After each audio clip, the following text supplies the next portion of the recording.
meyakini cicak atau yang disebut dengan Gorga Boraspati sebagai simbol kebijaksanaan dan kekayaan bagi generasinya. Nah, ukiran cicak selalu menghadap ukiran 4 payudara atau adop-adop, di mana setiap adop-adop mempunyai arti masing-masing, teman.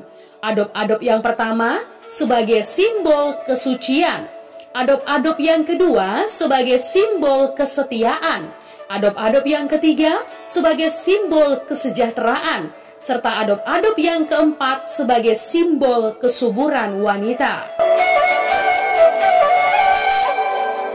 Namun teman, ada juga yang menyangkal bahwa simbol suku Batak bukan cicak, melainkan bengkarung. Apa itu bengkarung? Ya, bengkarung adalah binatang melata berkaki 4 dan berekor. Tubuhnya bersisik, berkilat, berwarna hijau ke kuning-kuningan. Sering disebut kadal atau cecak tanah. Lebih lanjut, sumber lain mengatakan Gorga Boraspati pada rumah adat Batak itu lebih menggambarkan Boraspati Nitano alias bengkarung ketimbang cicak. Dari sisi mitologi orang Batak, figur itu juga lebih mungkin sebagai Boraspati Nitano.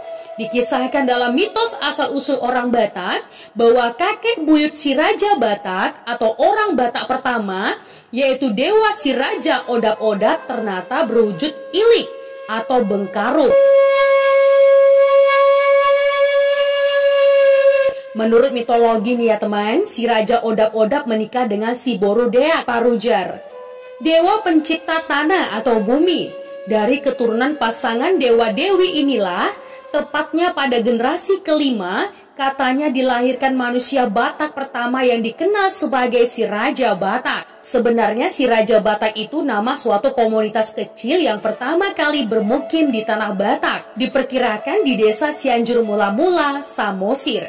Jadi, secara morfologis dan mitologis, figur kadal pada ornamen rumah Batak itu lebih tepat disimpulkan sebagai figur bengkarung atau ilik, sebagai wujud salah satu kuasa roh agung dalam kepercayaan asli atau paganisme orang Batak. Artinya teman, bengkarung atau ilik sebagai perwujudan dewa tanah memiliki kuasa bawah tanah yang bersifat menentukan kesuburan tanah. Ya, bagi orang Batak, kehadiran bengkarung di suatu lahan usaha tani adalah bertanda tanah itu subur, terberkati, sehingga ada harapan memberikan hasil melimpah. Karena itu teman, pantang bagi orang Batak untuk membunuh seekor bengkarung dalam kondisi apapun. Nah, kuasa Boraspati Nitano sangat diharapkan untuk menjamin keberhasilan usaha tani. Gabenaniula, sinur pinahan, hasil bumi melimpah, ternak berana pina. Aksara Batak. Aksara atau huruf Batak atau disebut surat Batak adalah huruf-huruf yang dipakai dalam naskah-naskah asli suku Batak. Toba, Angkola, Mandailing, Simalungun, dan Karo. Kelompok bahasa suku ini mempunyai kemiripan satu sama lain teman, dan sebenarnya adalah cabang dari suatu bahasa Batak tua atau Proto-Batak. Naskah asli ini sebagian besar berupa pustaha atau laklak. Sebagian kecil lainnya dituliskan pada bambu dan kertas. Sistem tradisi penulisan di dalam bahasa Batak Toba diduga telah ada sejak abad ke-13 dengan aksara yang mungkin berasal dari aksara Jawa kuno melalui aksara Sumatera kuno. Aksara ini bersifat silabis, artinya tanda untuk menggambarkan satu suku kata, silaba atau silabis. Jumlah lambang tanda ini sebanyak 19 buah huruf yang disebut juga induk huruf dan ditambah 7 huruf yaitu anak huruf. Stempel kerajaan.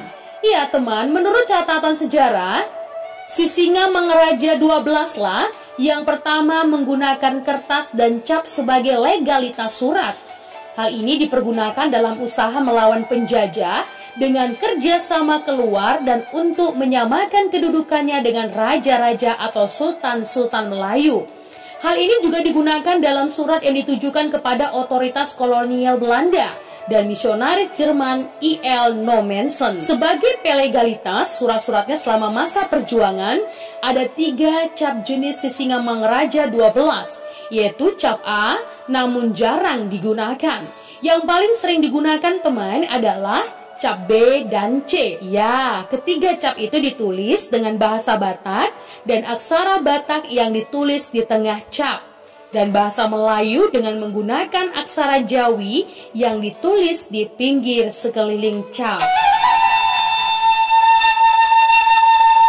Ya teman, itu tadi adalah simbol suku Batak beserta maknanya.